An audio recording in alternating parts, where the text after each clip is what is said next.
Well hello and welcome back guys to this channel. और हम लोग जैसा कि लास्ट दो वीडियोस में मिलिंद मलिक जी के वर्क से सीख रहे हैं, तो उसमें हम लोगों ने उनके ट्यूटोरियल्स को देखा था, उससे इंफॉर्मेशन निकालने की कोशिश करी थी। और आज उनके वर्क्स को हम लोग स्टडी करेंगे, देखेंगे, थोड़ा सा ब्रेक डाउन करने की कोशिश करेंगे कि वो क्या ऐसा करते हैं जो वर्क अलग अपीयर होता है। So let's start.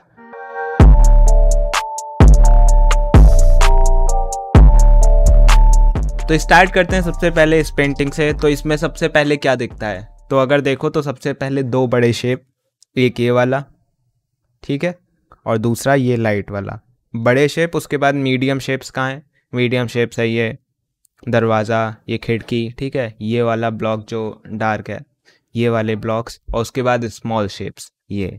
तो तीनों का बैलेंस है, इसलिए पेंटिंग अच्छी लग रही है, ठीक है। कंपोजिशन इसी को कहते हैं कि शेप्स को बैलेंस करना, लाइट को बैलेंस करना, वैल्यू को बैलेंस करना। इसमें भी वही चीज़ है जो मैं आपको शेप दिखाना चाह रहा हूँ कि ये एक बड़ा शेप है, ठीक है, दो छोटे शेप और फिर उनसे छोटे शेप्स। तो ये एक बैलेंस लेके जा रहा है पेंटिंग को। और कंपोजिशन हम लोग देख सकते हैं कितना बढ़िया है। यहाँ पर दो स्मॉल ब्लॉक्स हैं, मतलब मीडियम ब्लॉक्स हैं, यहाँ पे वन बिग ब्लॉक है और छोटे छोटे स्मॉल ब्लॉक्स हैं। तो काफ़ी बैलेंस्ड कंपोजिशन लग रहा है। तो ऐसे हम लोगों के सब्जेक्ट्स को हम लोगों को देखना है कि वो बैलेंस रहें, कंपोज रहें। इसके बाद आती ये पेंटिंग। ये मैंने इसलिए इंक्लूड कर लिया क्योंकि मैं इसमें दिखाना चाहता था कि कैसे आर्टिस्ट परसीव करता है। अब जिस चीज़ पे वो सबसे ज़्यादा ध्यान देते हैं, ऑफ कोर्स ये बात है, जो अगर कोई काम जल्दी करेंगे तो जिस चीज़ पे सबसे ज़्यादा ध्यान जाता है या कि दिया जाता है उसको हम लोग पहले करेंगे। तो इसमें देखो जो हमारा फोकल पॉइंट है ना, उसके पास हमारे कितनी शार्प एजेस हैं, है ना, कंट्रास्ट कितना ज़्यादा है। और जो फोकल पॉइंट नहीं है, जैसे यहाँ पे, ठीक है, तो पेड़ घर में मिला जा रहा है, बहुत हल्का सा एज आ रहा है, यहाँ पे भी मिला जा रहा है, तो ये सारे चीज़ डिफ्यूज्ड है। ये इतना इम्पॉर्टेंट नहीं है, जो इम्पॉर्टेंट है वो है हमारा फोकल पॉइंट, जहाँ पे डिटेल्स बनाई गई हैं। ऐसे ही हम लोगों को अपनी पेंटिंग्स में भी ध्यान रखना है कि जहाँ पे हम लोगों का फोकल पॉइंट है बस वहीं पे कंट्रास्ट ज़्यादा हो, ठीक है। इस वाले वर्क में देखो, देख सकते हो निगेटिव शेप्स में वर्क हुआ है। निगेटिव शेप का मतलब होता है कि लाइट को छोड़ते जाना और उसके अराउंड डार्क पेंट करते जाना। तो ये जो पीछे पेड़ों वाला देख रहे हो वॉश, ठीक है, अगर इसको यहाँ पे लाऊं तो सबसे पहले यहाँ पे एक वाइट, ऑफ कोर्स ये बात है, वाइट पेज पे येलो वॉश दिया गया, देखो बैकग्राउंड में येलो कलर दिख रहा है।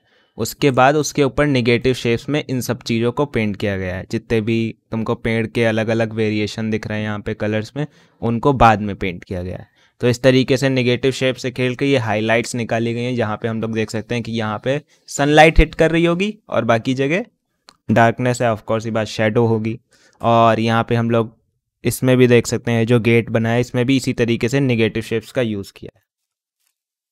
यहाँ पे मैंने इसको कॉम्पोजिशन के बेसिस पे दिखाने के लिए रखा था। अब जैसे यहाँ पे हमारा ये सब्जेक्ट है, ठीक है, यहाँ पे सब्जेक्ट है, यहीं पे सबसे ज़्यादा कंट्रास्ट है क्योंकि पूरी image more than medium dark है, ठीक है, और यहाँ पे सबसे ज़्यादा लाइट है। तो ऑफ कोर्स ये बात है, यहाँ पे एक कंट्रास्ट और फोकल पॉइंट क्रिएट हो रहा है जहाँ पे हमारा ऑब्जेक्ट है। और ये जो साइड से देख रहे हो ना, धूप पड़ रही है दीवार पे, ये एक sort of leading line create कर रही है यहाँ तक आने के लिए।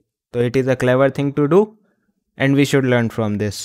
तो यहाँ पे देखो क्या चीज़ें दिख रही हैं। सबसे पहले शेप्स, एक बड़ा एम्प्टी स्पेस, ठीक है, जिसने इस पॉजिटिव स्पेस जो कि फील्ड है उसको बैलेंस करने के लिए नेगेटिव स्पेस छोड़ा हुआ है, ठीक है।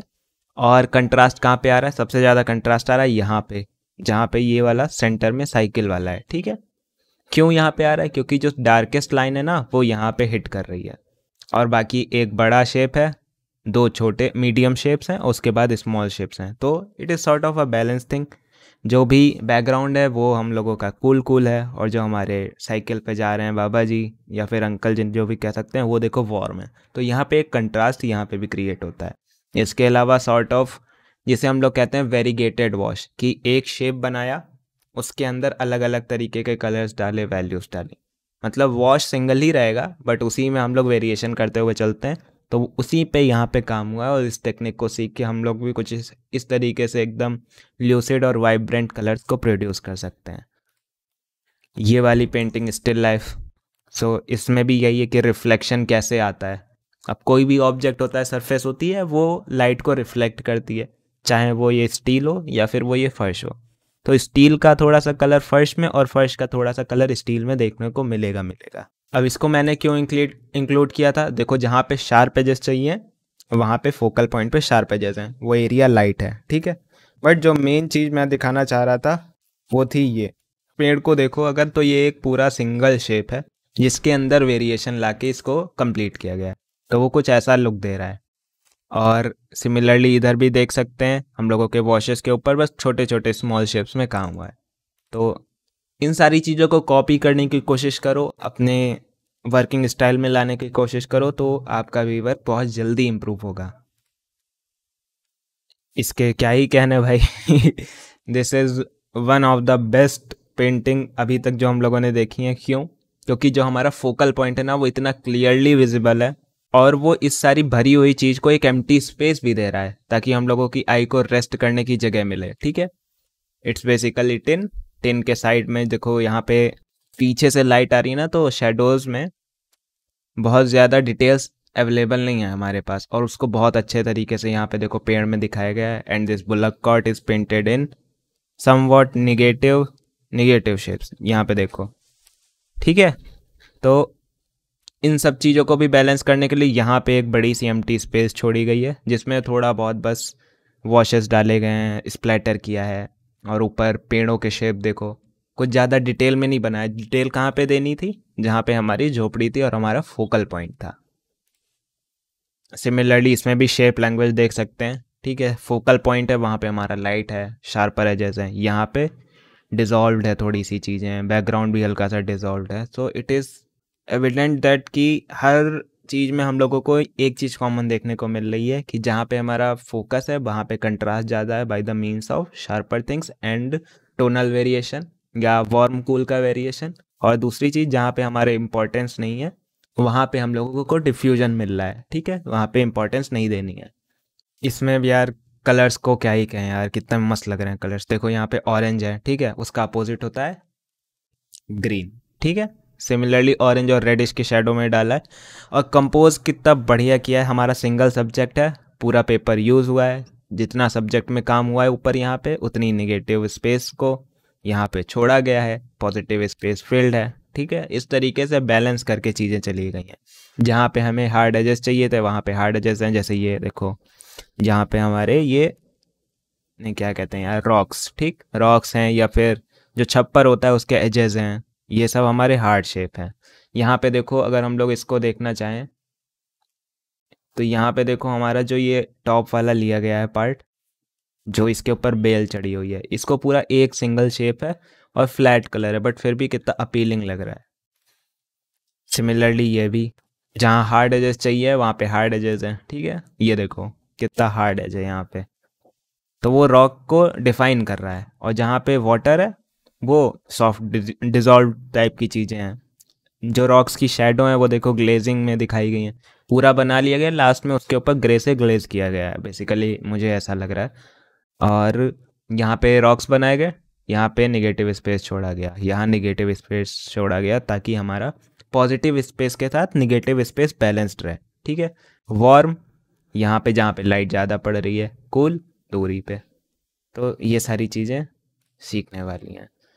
इसको भी इसीलिए इंक्लूड किया था कि हम लोग वेट ऑन वेट कितने अच्छे से काम कर सकते हैं, लाइक कुछ एजेस को छोड़ के डिफाइनिंग मोड में डाल सकते हैं और बाकी हम लोग पूरी पेंटिंग को सॉफ्ट डाल सकते हैं, तो ये पूरा रेनी और हेजी लुक देता है। इसमें भी यही चीज़ें हैं, कितना मतलब हमारा फोकल पॉइंट कहाँ पे है, ये वाला पार्ट, ठीक है। क्यों? क्योंकि यहाँ पे सबसे ज़्यादा हार्ड एजेस हैं और हमारा सबसे ज़्यादा कंट्रास्ट है। एक बिग शेप ग्रीन का, उसके ऊपर ये डार्क शेप्स लगाए गए छोटे छोटे, एक बड़ा शेप, दूसरा बड़ा शेप, तीसरा बड़ा शेप, ठीक है, जो कि हमारे निगेटिव स्पेस हैं।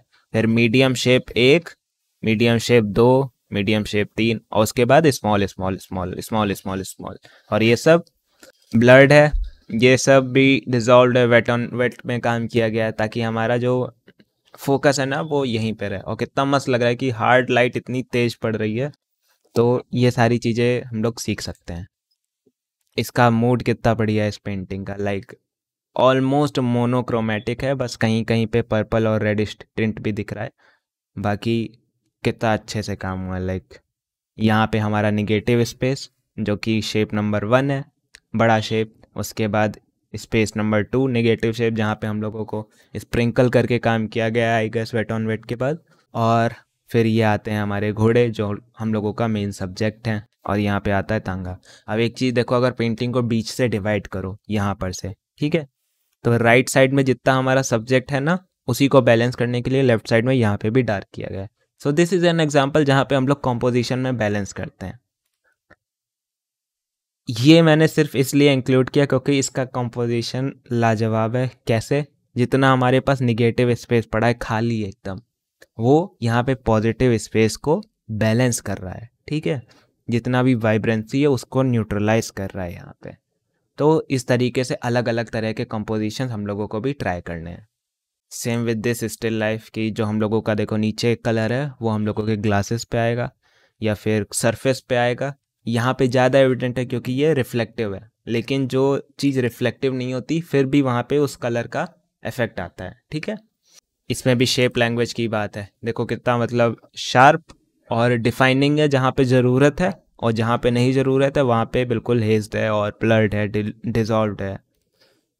ये वाला वर्क मैंने इसलिए इंक्लूड कर लिया था बिकॉज कि ऐसा लोगों को लगता है ना कि अगर कोई वाटर कलर में ही काम करे तो उसी में काम करे। नहीं, आप अलग अलग मीडियम्स को भी ट्राई कर सकते हैं। हो सकता है अलग मीडियम की जो अलग पहचान होती है वो आपके लिए बनी हो। So try with different mediums and look out the texture जो गॉश से निकल के आया है। लाइक गॉश में कितना भी पानी मिला सकते हैं हम लोग और उसको कितना भी ओपेक रख सकते हैं। सो ये उसकी क्या कहते हैं, गॉश की एक इम्पॉर्टेंट पॉइंट है जो उसको यूनिक बनाती है। सो आई होप आप लोगों को वीडियो पसंद आया होगा। इतना ही था आज के वीडियो में। See you in the next video. तब तक के लिए कीप लर्निंग। Bye bye.